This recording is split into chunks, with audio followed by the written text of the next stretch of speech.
The U.S. case for war began when the International Atomic Energy Agency released a report indicating international inspectors concluded Iran is developing nuclear weapons.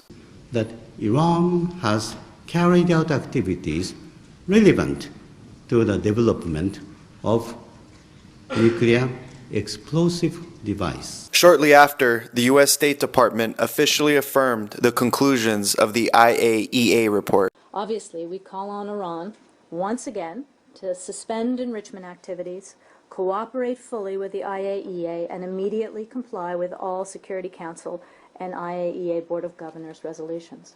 In the State of the Union address, President Obama made it clear to Americans the threat Iran poses and our position on this issue. America is determined to prevent Iran from getting a nuclear weapon, and I will take no options off the table to achieve that goal.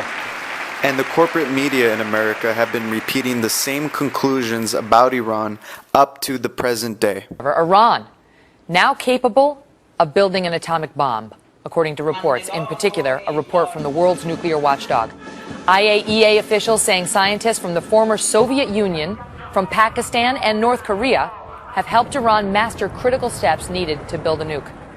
Iran has mastered the critical steps necessary to design and construct a nuclear weapon, but Iran's leaders have not yet made the decision to build it.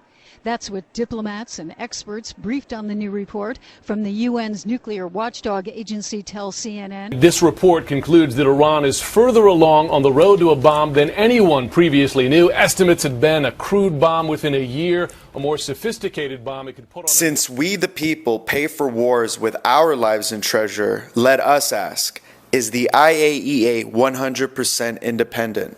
Are their findings reliable? And if the evidence is reliable, is it legal for the U.S. to attack Iran for developing a nuclear weapon? And what does Iran and the rest of the world have to say about all this? TheRealNews.com interviewed Robert Kelly, a 35-year veteran of the U.S. Department of Energy Nuclear Weapons Complex. He served twice as a director of the nuclear inspections of Iraq in 1992 and again in 2001. Here is what Mr. Kelly had to say about the 2011 IAEA report on Iran. The current report is bolstering the hardliners by taking information that's very old, that could very well relate to a program that existed but has been canceled, and feeding it as raw meat to people who want to move forward. And finally, you have to be crazy to do hydrodynamic experiments in a container. There's no reason to do it. They're done outdoors, they're done on firing tables. Iran has plenty of desert. If they wanted to do this, they do it outdoors. So we've been led by the nose to believe that this container is important when in fact it's not important at all. It's highly misleading, and that kind of new information in this report is very distressing.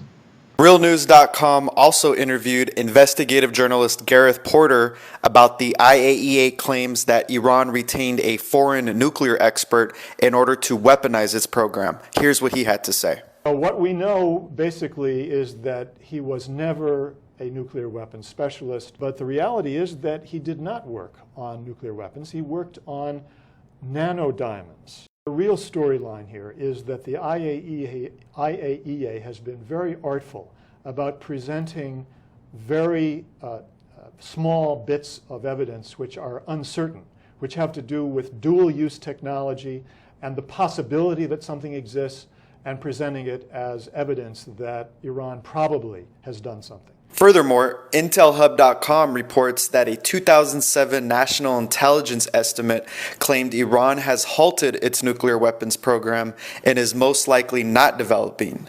And in a 2011 Senate Armed Services Committee, here is how the Director of National Intelligence answered when asked if Iran is developing a nuclear weapon.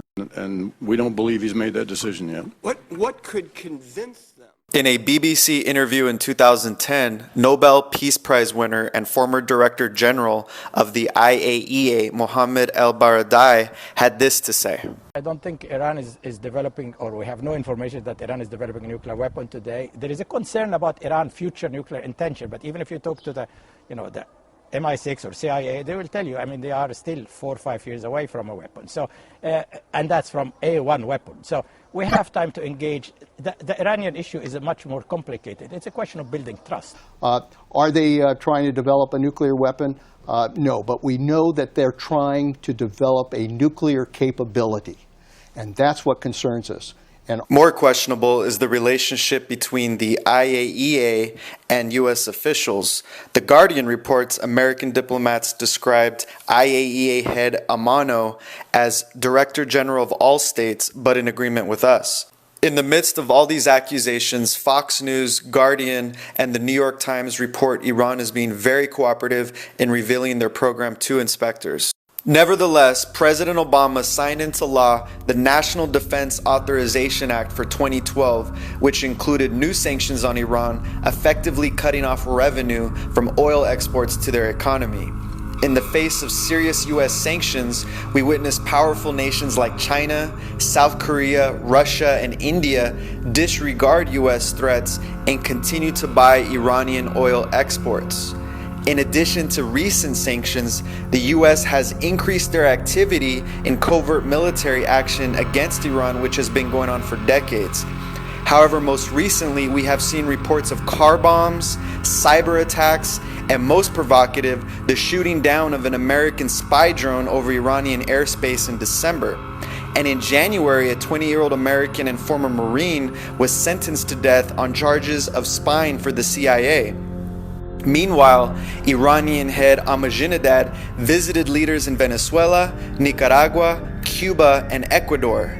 After those visits, we began to hear from Iranian military commanders warn that they possess the capability of sinking U.S. aircraft carriers and minimizing U.S. military presence in the region.